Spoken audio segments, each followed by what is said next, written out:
Ano ba? Lahat naman po talagang pinag-ihirapan yung bawat game, bawat set, bawat point.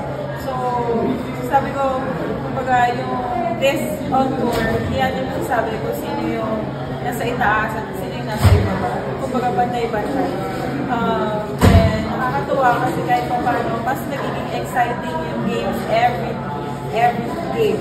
And well, nangyari din kasi namin na first game talaga is adjustment lahat sa nangyari. Kasi una, yung mga rookies talaga namin nag-adjust pa. And syempre, wala din yung main na player namin, sila MJ and Brooke. Pero syempre, kung sino nandito, yun na yung gagawa ng paraan kung paano namin i-handle yung team namin this conference. Well, yun nga, sabi nga namin, kumbaga, huwag hanapin yung wala. Kung sino lang yung nandyan, is mag-contribute na lang as a team. Kasi andyan din naman sila, sila Chani, sila AA, all sila Jonah na alam namin na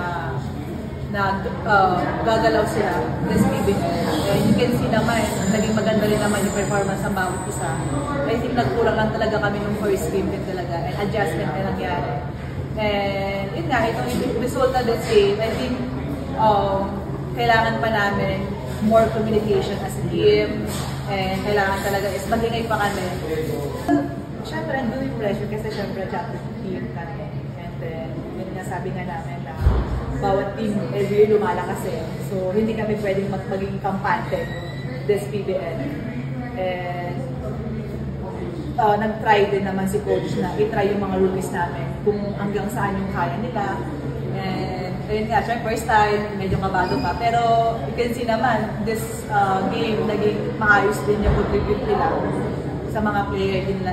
Nakakatuwa din kasi mga rookies namin, nag-communicate sila sa amin kung ano ba ang gusto mong set. And then, naging maganda rin talaga si Chi, sa senior ni Juliana, and also si Pao, na kasama niya si Donovan sa FA.